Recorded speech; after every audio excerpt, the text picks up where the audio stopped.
when to push, but like it's sort of hard to explain. But there's definitely moments in these firefights, even though they look like really intense and really fluid, but you can bait people out of position just ever so slightly.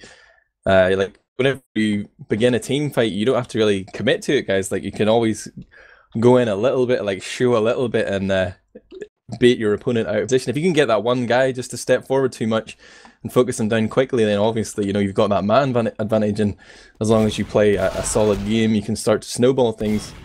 But what we've seen in a lot of the mix-up engagements so far is like when they go, they just go for it, and they sort of try and skill it a little bit and hope they hit their shots and get lucky. But there's obviously other ways to create that advantage and give yourself a little bit of an edge there.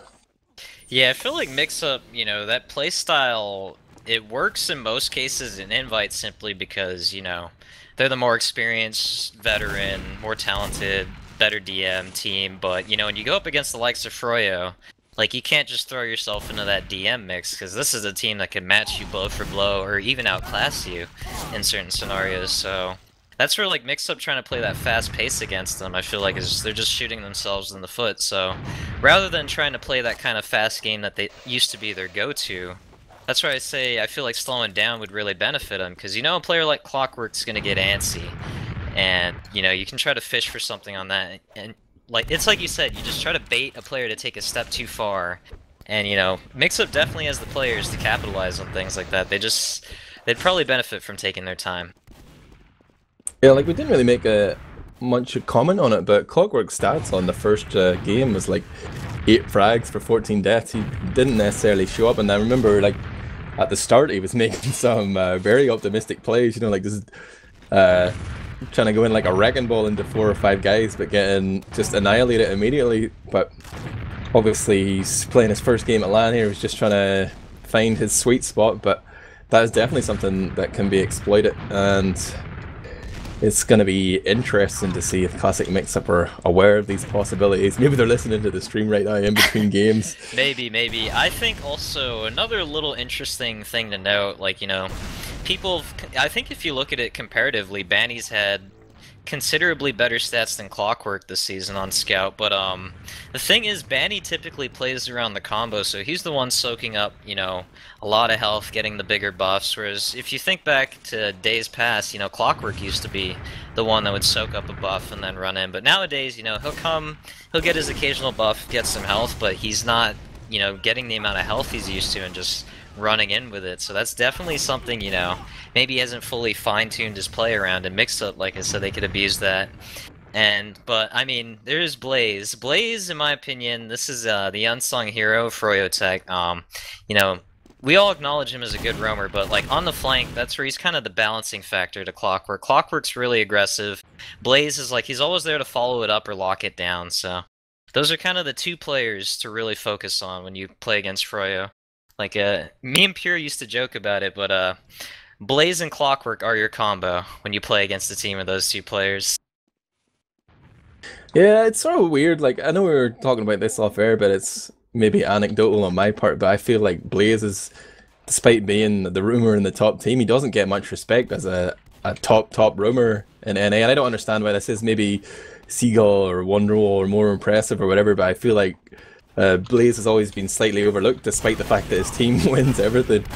But maybe it's just like a style thing, like he's not as spectacular as other roamers, or am I just totally misreading the situation? No, I think I'd agree with you. I mean, a lot of people, don't get me wrong, Seagull is really incredible, but it's just, I believe it's a matter of play styles, of what kind of player is there for his team. Like, Blaze, he knows for his team he doesn't have to be the big playmaker.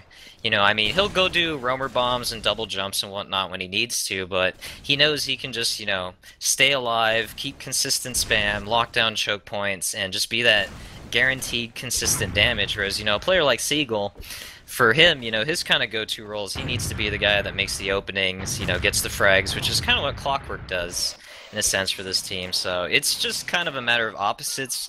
People generally they like to put people like Seagull on a pedestal because it's not that he's incredible, but he's flashier, he's more aggressive, he's the one doing things actively, and those are kind of the players we look up to in general. Yeah, and then there's this idea of playstyles and the team, and it's like, is there one optimal way to play TF2? Has anyone actually figured it out yet? Is Froyotech the sort of the pinnacle, the high watermark? Is this the best way to play sixes the way they're set up? I feel like there's really not one particular style that's the best. I feel like you should just be able to do a combination. You know, it should just kind of flow and transition seamlessly. It's like Bruce Lee would say, be like water. Yeah. I hear what you're saying, man. It's really interesting. Like, there's so much depth to TF2, this crazy cartoon shooter, but I would agree that there isn't really one optimal way to play F2. It all depends on your opponent and your team and the chemistry, what you guys want to do. But right now, still players joining the server here. They're obviously taking a little bit of a breather. Kurt's asking me, are we in the server? Yes, we are, Kurt. But I'm not sure if there's going to be a delay here or what exactly going through Classic Mix-Up Mind. Killing says that they're starting now, so 90 seconds with that time continuum of the STV delay. Alright, that's so when we'll be going live. Let's get to some prediction ads. What do you think is going to be the scoreline for this game? Are we going to see a map 3, or is 4G going to kind of shut them down here and put it away? Absolutely, going to be going to a third map, and I'll tell you why. Because I'm always going to back the underdog. Time you asking me for a prediction, because man, I believe. I love the underdog story. But I know that Classic Mix-Up have a team that can produce. Like, people were asking questions of Arctic Joe, but he's clearly had decent enough stats. I know stats aren't everything, but they didn't lose because somebody was underperforming in the team. It's because of their sort of strategy or the decisions they made as a team, I think, really let them down. They need to try and take a slightly more thoughtful approach to the game. So it's kind of that... Yeah, the chemistry and synergy. Sorry, I didn't really mean to cut you off, but like, I feel like that's something a lot of people like miss. It's like I said with the roster shuffles, when you just kind of throw players on different classes and acquire new players, and just you have this kind of motley crew of individuals assembled. I mean, it's why can you sometimes assemble an all-star team, but it's not the team that wins? It's because, well, teamwork makes the dream work. It's synergy. It's true, man. You need a bunch of players that are great at what they do, but they're also great at what they do for the team. Like, because if you have a bunch of people that are really good, but they want to be the all-star, they're playing for themselves. Things, eventually when you meet people of equal skill, that's where you're gonna peter out, and that's where I feel like it's like I said with Blaze, where as you said, he doesn't get the mention you feel he deserves. It's because he's not the really flashy player, but he does what he needs to do for his team, which is why Froyo has just been, so dominant. Indeed. I got a question for you. Harbleu's played a lot of classes, he's won a lot of LANs. He's playing Roamer here today. What is Harbleu's best class? What is the class that you like to see him on? Me, personally, I like to see him on Roamer, because, like, he just does silly shenanigans, and, like, he goes for crazy bombs and plays, which is, maybe that coincides with what you said, where it's like, or with what I said even, where just the flashy, aggressive roamers, those are the kind of things we like to watch, the playmakers, because they're fun. So that's what's most entertaining, but is that what's best for Classic Mix-Up's chances of winning a LAN? I feel like, yeah, that's... Honestly, ever since the departure of Seagull, that's kind of what they're missing. Like, they're trying to play that quick style, and when you have a player like Seagull, who, brings that to the table, I feel like him and Harbleu are kind of, different styles. Seagull's like, he can go for all the crazy plays and entry frags because he's Seagull, Harbleu's not to knock on him, but like his style is, he's kind of more the guy that invented, the gunboats and silly roamer bombing shenanigans. So, it's a different style. As well as, with Platinum back to Pocket and whatnot, I feel like they're still trying to find an identity while they're at LAN, so whether or not they can come together this weekend, time will tell, but they don't have much time. Sort of strange watching Platinum as well, because he seemed to be the guy that was dying the most. I'm not looking at the stats necessarily, but like, he was the guy going in for the Uber forces and stuff, holding close while his team backed off, and a lot of the times it seemed like he wanted to stay in the fight, but everyone else had already backed out and left in there. Is that the plan, I wonder, or is that just a little bit of a breakdown in communication there, like he's saying one thing and they're thinking another? I mean, like, I'm looking for Harbleu to be the guy going in making the force or whatever, rather. And then you've got your pocket up, and you're in control. You've got the good chemistry with your medic when you're trying to make these sort of critical holds or whatever. But discuss it later, man. We're going live here. If you've just joined us on ESEA Orange, this is. Oh no, wait. Are they unreadied? No, they unreadied. 5 in the server. They juked you, ads. They juked you, but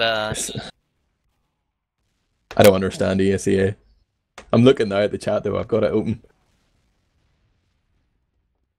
But yeah, discuss my point. Is Platinum playing slightly out of sync with his team? I've played a little bit with Harbleu, and I've played with Endust for a bit, and both of them are very call-heavy players. The same thing with Platinum. So it kind of goes back to the whole chemistry synergy thing. It's like who's the one calling the shots? It's as you said, Platinum sometimes is staying in when the rest of his team is getting out. So there's kind of a gap in communications there, and whose call do we listen to? Or, what's the actual call and stuff like that. These are things that, it takes time to figure out. I mean, I know over my whole season with Mad Men, it wasn't till like the very end we finally kind of figured out a call structure that worked because, me, Mike, and Endust are all pretty call-heavy players, so eventually you have to kind of balance it out because you can't just have 3 people that call because, there's going to be different comms, there's going to be an overlap, so you don't know what to follow, so... Count yourself lucky, man, that you're playing North America and everybody speaks English as a first language. Yeah, that's right. Over there in Euroland, you guys have many, many different languages, so we do got that going for us. Oh yeah, I just played with 2 excellent Polish soldiers this season. They were incredible, but sometimes they're a little shy on the mic. I guess in like mix-up situation, it's almost like an embarrassment of riches. They've got so many excellent callers. Perhaps that can be an issue when sometimes they're unsure. But even I know it's just sort of anecdotal or looking back at my memories from the first game, but it seemed like even the situations where I saw Platinum acting the big man and staying forward like he wanted to stay in the fight, it was definitely situations where he should have been getting out of there or that I would have gotten out of. But he's Platinum. He's the pocket. He's got pocket soldier syndrome there and he wants to stay in and take every fight, but hopefully we can see a bit more considered play from Classic Mix-Up here in map 2, because I know it's going to go to a third map, so either they're going to play better or Froyotech are going to choke. What do you think is going to happen? Honestly, just the pressures on Mix-Up. Froyotech, they always perform at LAN, they're always solid. Same with Mix-Up, it's as I said, they have the new roster, new players, whatnot. They need to find their stride, if you will. I don't know. I don't see him walking away with a Badlands win, though. I'm probably going to give a 5-3 to 4G on this map. And I think we'll be seeing Elevate versus 4G in the upper bracket finals. Alright. Gonna ask you a question here. Is this game live? It appears to be so, starting the first half. Who do you think is the person to watch? I think you said a lot about Platinum, so you know what? I'm interested to see. What is Plat going to do at these mid-fights? Well, you tell me about that. I'm going to see how fast Awana gets to middle. And I want you to give me the Platinum insight whenever he arrives and he's ready to act. On to the second half. Or second map, damn it. Awana's going to play from balcony, but he's got cover from both scouts here playing around the Hoodoo. And it's a Valley rollout here from Classic Mix-Up. Your boy Platinum, he's jumping in, he's being pressured back there, he's forced on the choke with only 50 health, and now it seems like 4G have lost 3 players as Mix-Up finally make their way through the closet. They've got control of that red train. Awana knows things are looking grim, he bombs in and tries to carpet bomb there, but he's just going to end up killing himself, I think. But right now, Classic Mix-Up looking good. There is a player behind. It's that Clockwork on the blue side, but also Blaze on the respawn is coming forward through the house very soon. Yeah, Platinum there, he, sort of like I said, I feel like the mids are going to be a little more even kill. He does kind of almost the Roamer-esque thing, where you jump high and you go around, putting pressure on the train, and you land and choke, oh my god, Harbleu just dumpstered Banny there and later, but Platinum jumping on the Spire here, we have the full Uber advantage, ×5 cap. I imagine Mix-Up's going to want to roll this in while Banny's still dead at last. Blaze is hiding here on Grey Bridge. He was going through the house, but he decided to sort of backtrack whenever Banny went down. Now he's going to respawn back to last. It will be 6 here. See sniper coming out from Banny. He's going to snipe from that left door. I'm trying to find his POV right now. He is looking towards main. He's got his dot on the steps there, but it seems like Mixup didn't realise they had a significant advantage there, and they decided to wait and formulate a plan here. Or maybe they just want to give these guys a sporting chance. I don't understand it. Yeah, that was definitely the time to push. Now we have a scout sack for the Force. Ooh. Is that oh my god, Enigma! Classic E right there. Classic E. With the back, not even a backhand. That's just Enigma right there. It's Enigma thing. There was like so many things going on in that play, because it was double soldier spam from Platinum and Harbleu, bottom right, got the pick on the Blaze in the same time. That Force came in up top, and then Enigma straight onto the point. It was like a three-pronged attack there. Incredible from Mixup. They're going to roll out Valley though onto the second middle. They're in the lead here for the first time. And now they're forcing their way through the closet. Clockwork's going to go down. Harbleu and Platinum are dead, but so is Indust. Big dams coming out there from Blaze, finding that 2k on Platinum and Indust, but it seems that they could at least cap the point here. They might be facing a repush from Banny and Dewana. Dewana's still playing here. He's spamming out from the window. Shade is trying to hook up with him. He's down on 1 health, stuck in the corner there. He's just about to be saved, but so close to death. Zealox finding that frag onto Banny with his sticky set up there in Valley. And Mixup do take the point, but they are at a huge uber disadvantage here. It'll be interesting to see how this one unfolds. Yeah, I think right now would be a pretty good time for Mixup to go for the Force while Banny's dead. I mean, now, you know, Banny's just starting to respawn. I really would have liked to have seen some aggressive positioning towards Choke, you know, maybe try to get Harb in as the push is already in through house. Really, really early pop. Harbleu, is he going to go down? No, I don't think anybody from Mixup's going to die here, so we're going to probably have a repush here at ads. And is anyone going to go down on the flank? No, we have about a 70% advantage. Platinum taking considerable damage in house, but he backs it out. And we have about 80% here. Yeah, Clockwork was barreling forward towards Reese up there trying to find that frag and nearly got cut off in the house. And again, he's running through the house. Platinum's poised around Hunter to step in, but he will survive again. Harbleu's gone in and died. So even though they have this advantage, sort of oh, Platinum's going to go down as well on entry. And the Uber's been popped off. That's a sort of worst case scenario. A little bit of a car crash coming out here from Classic Mixup, but Harbleu going in for the play, even though they had advantage anyway, was questionable in the first place. The only player down for 4G right now is Clockwork, and Enigma's feeling the desperation here. He's throwing himself in. Zealox is going to bomb in as well. Surfed on his own sticky. Arctic Joe's trying to get in onto Shade. Shade down about half health here, but will survive.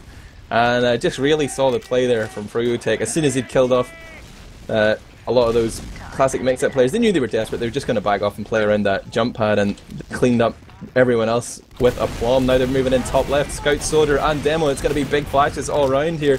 The frags are coming in, and Banny's just going to step straight on the point, seeing that the entirety of Classic Mix-Up had backed off into Resup. Yeah, that was... I don't know where Harbleu got picked on the push-out, but Platinum, I mean, he pre-fired a rocket at the doorway. You gotta know that there's always stickies in front of house on the push-out, and, you know, Indust dropped him there. I think Platinum maybe thought he knocked away the stickies, but, you know, that wasn't the case. As Duatna and Zalox both doing the window rollout. Zalox is a little bit faster, but dropping down to 37 health here so far.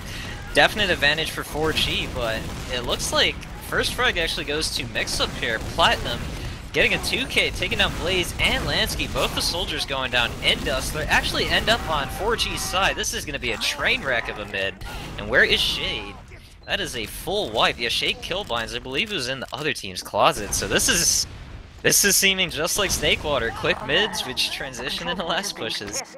Yeah, even though Zealox took all that damage, he had a sick projectile at some point in the middle there. I'm not sure if it was a pipe or a sticky, but he pre-fired directly into those soldiers who were coming around from closet and destroyed Blaze, had him super weak. And again, just playing that point straight on there, forcing the action onto the point. Classic Mix-Up in the lead again here, 2-1 in this first half of Badlands. And yeah, I'm feeling confident about the Mix-Up comeback, baby. Yeah, the Mix-Up comeback. I'm watching Zalox here. He's definitely holding his own to sometimes even outclassing Duatna on these rollouts, but this time Duatna gets the best of him. Lands a relatively early sticky, but Enigma goes down really, really early. That's something you never want to see on a mid-fight if you drop a scout right at the start. That's pretty much mid-fight over, and yeah, it looks like Mix-Up gonna get out of dodge, already recognizing mid-fight is lost. which is the right call. Lansky peeking from the house here. A lot of players on Froyo still really low as Indust We Trust coming up in the clutch when he must. And Blaze goes down, but yeah, Indust staying alive here. We do have the Blaze pick, and this should be a 2-hold here.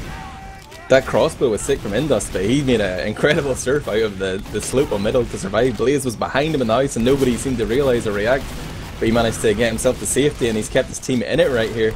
Enigma's just gone down, Harbleu's going to die as well, but they're trying to go in for that force, but Shade didn't even have it then, and it seems the 4 men remaining of Mix-Up aren't even going to contest Spire here, you know. It's a strange sort of play to make, like, even if they did force the Uber there, they were still in position to go and cap Spire anyway, and now short-handed Clockwork runs in and beats them! That's, those are just Clockwork things, you know. Clockwork finally found his stride, runs in, drops the demo, forces Uber, and, pretty much 4G can just walk in, because the point's theirs by that point, so... Clockwork, doing Clockwork things there, and it secures the round. I mean, I saw this in the previous map as well, like, there is good teamwork between Harbleu and Enigma. They have this little unit going on, but they seem to be almost going dark and acting perhaps without authorization from the rest of their team. They did go in there and die and sort of kick the door open. Right now, though, onto mid, and Zealox is playing very aggressively onto the point. Duana finds First Blood onto Arctic Joe, though Clockwork manages to step into the blue house, but is gunned down by Enigma. Lansky is in deep, though, and finds Indust. Oh my god, that's an air shot. The position looks good here for 4G, but Platinum is still in around the valley there. Zealox is stranded, he's going to get gunned down as well by Banny, and Enigma is trying to survive here against Blaze, but will succumb to the splash. Arctic Joe was first to die, he's first to spawn here, but what can he do against 6 fully buffed players? Well, Arctic Joe, I believe he was the first one to die at mid, the previous mid as well, and what I have to say is from playing against 4G, whenever Duatna does the balcony rollout, you as a scout cannot play on your own train against 4G when he does that, because he will just punish you, and as was just evident there, you know, he puts 2 stickies on Arctic Joe and just drops him right at the start of mid, so the mix-up scouts, you know, you need to pay attention to where Duatna puts those stickies early, that's pretty much the key. Yeah, there definitely is a lot of nuance to that position. Right now, though, we're going to see Uber coming in up top, Sentry down immediately, Enigma switching back to Scout, and Banny is stacking the point, he's drawing all the action in there, somehow manages to survive as his team just spam on that cap point. It's going to be a 3rd round there for Froyotech, though, but as we go to halftime, Mix-Up are still showing that they have what it takes to contest the best team here, perhaps. Yeah, I think Mix-Up, you know, this is where they need to spend this halftime, look at what went wrong at mid. Like, you know, whoever died early at mid, they need to identify, well, I was going to say identify why, maybe they already know, is everybody's readying up, and that's probably, like, the quickest halftime I've ever seen at an ESEA LAN. These teams are ready to go, ads. Yeah, Mix-Up clearly taking a lot of umbrage from their performance in the first half. They're going to continue here, as they already had. Duatna's rolling out through house, picks up the kit, and now going to play from balcony. Let's see if Arctic Joe is going to succumb to his powers. But it seems like it's a Valley rollout here from Classic Mix-Up. Platinum, in fact, jumping up to the balcony to protect the house from Blaze. But both teams trading sides here and taking control of each other's train. Blaze now trying to jump in here. And it's actually Harbleu and Platinum who have gone down first. But look at the health on Froyotech. If somebody from Classic Mix-Up just commits to this push, it has to be Arctic Joe. He has to go in here and try and find that 5k, but it's not going to happen. But there was so much damage done there, but they just couldn't seem to focus the targets, man.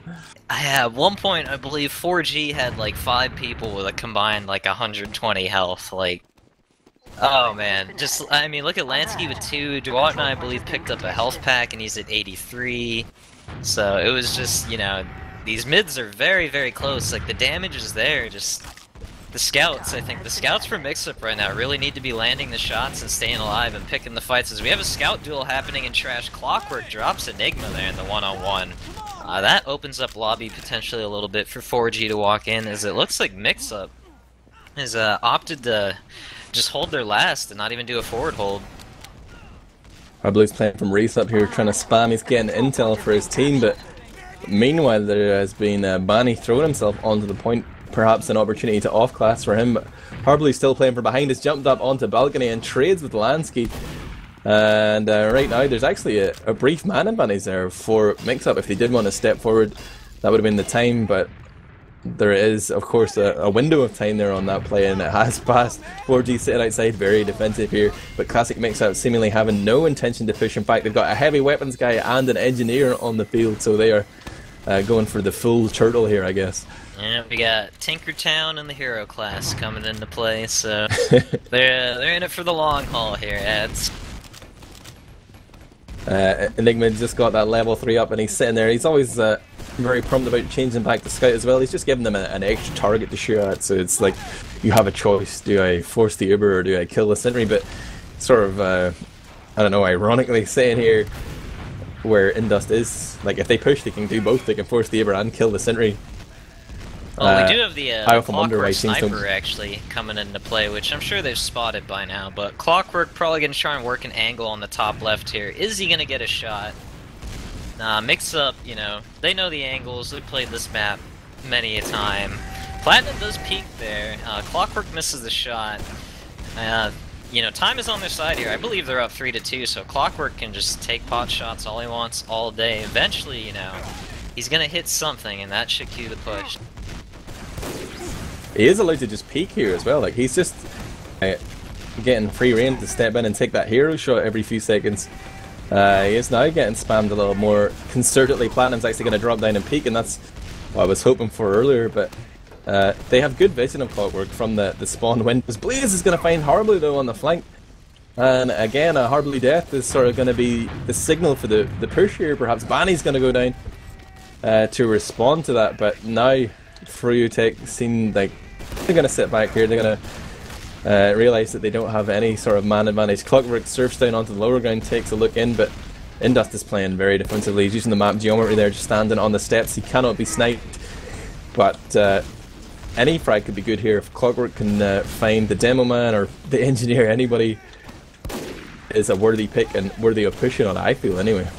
Yeah, I feel like, though, where Indus is staying is a good angle, but yeah, Duatna, what I was going to say, Duatna, what he just did right there is really good. I feel like the demo just peeks main, lob a couple of stickies or pipes, you know, potentially you randomly connect them, and Indus is just forced to use. So I'd like to see Duatna fish for that again, actually.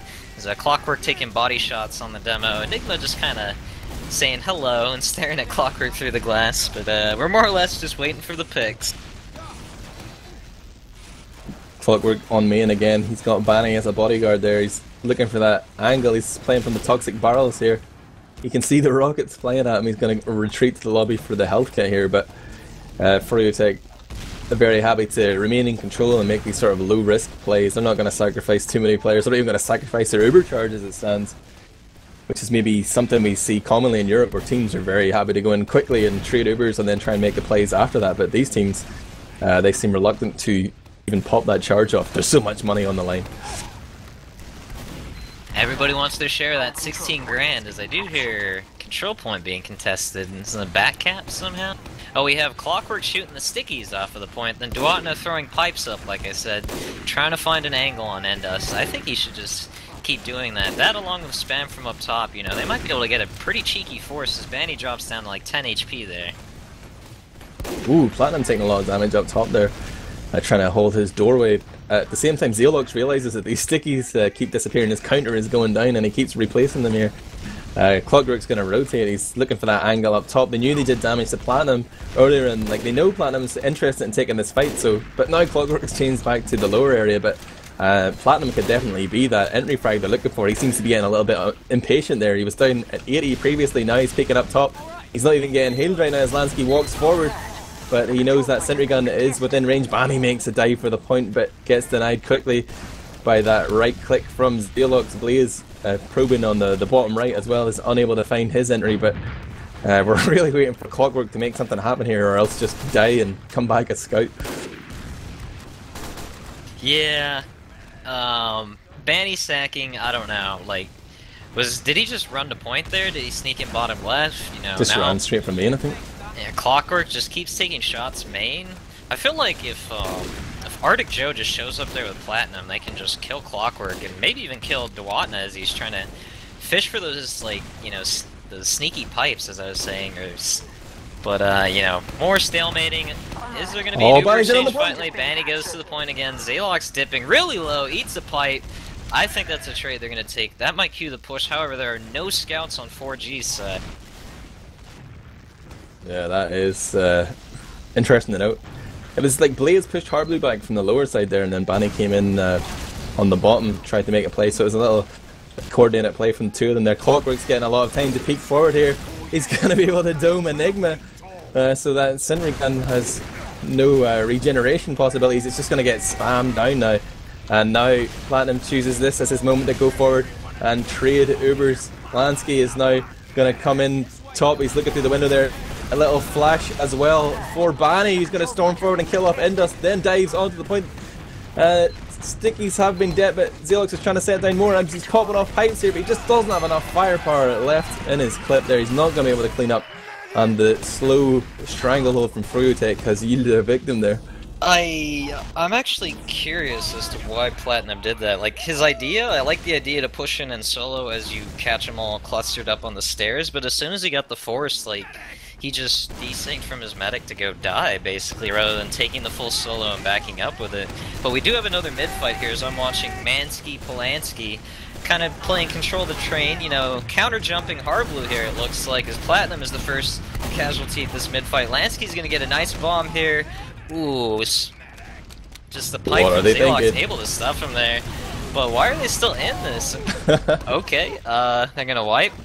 Oh, they were on the blue side. They were on the blue side. Yeah.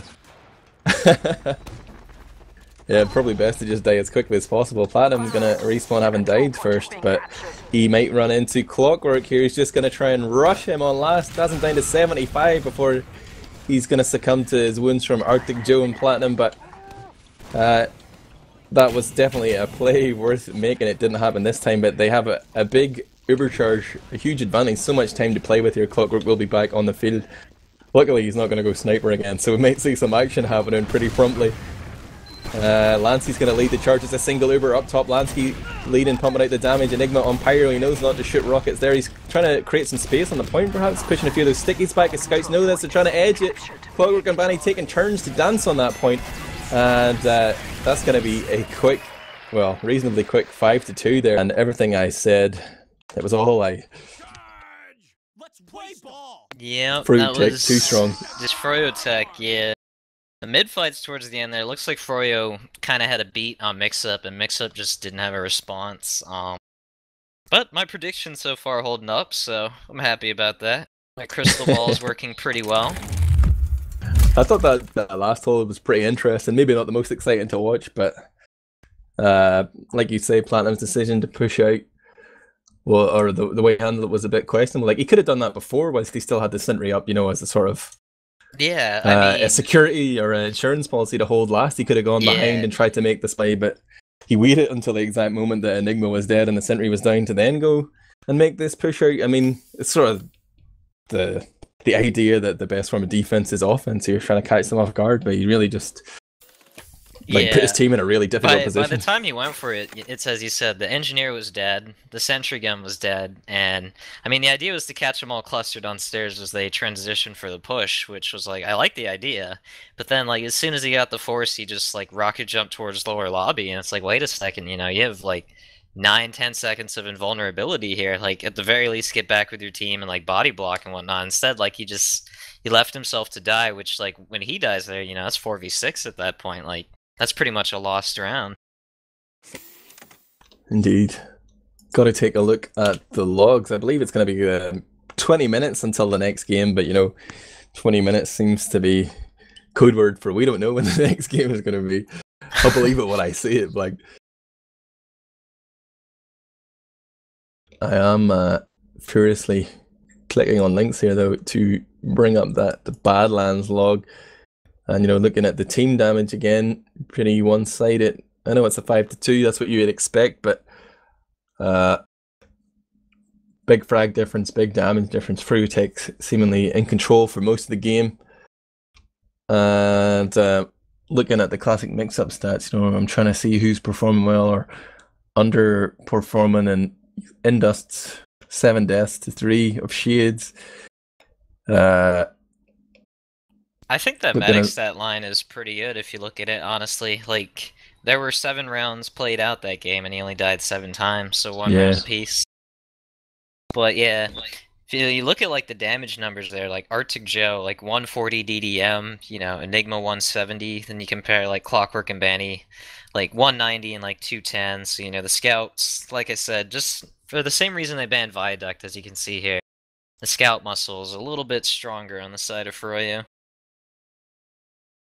I feel like there's the stats are sort of symptomatic of maybe the combo of mix-up not delivering, or I suppose it works both ways. Like sometimes I see Harbleu and Enigma going in and making plays that seem out of sync with what their combo wants to do, and vice versa. I'm surprised to see, well, what I see at least, is this sort of dissonance or breakdown of chemistry at LAN. Maybe they can work on that. I hope they do, but they have been cast down into that lower bracket. They will be playing 20B. I'm trying to figure out which game we're going to be going to next. It will be that one, in fact. We'll be going to the lower bracket, round 1, Street Hoops versus Classic Mix-Up. And that's right, yeah? Am I right? Am I losing my mind here? I believe so. Upper bracket, lower bracket, I'm not sure which comes first, but you know, we've got plenty of TF2 in store, and I keep forgetting that ESEA is giving me the times in my own time zone. So it is, going to be that game. So the loser of that game will be going out of the tournament. They'll still get a little bit of pocket change, you know, but their dreams of being LAN champions will be dashed. So I think, Blank, we're going to go to another delightful commercial break. You know, the people are demanding more BenQ ads. In fact, they want us to stop casting the games and just run that filter. You know? That's always my favorite thing. Like when you play a scrim, how did this demo see me? You know, when he debts those stickies. Not even. I want that actor to play me in the movie of my life. I feel like that skinhead guy. I could be him, or he could be me. But yeah, Truck, take us away for some intermission and stay with us here on Team Forest. Oh, ESEA Orange. We'll be back for more. Don't choke over there.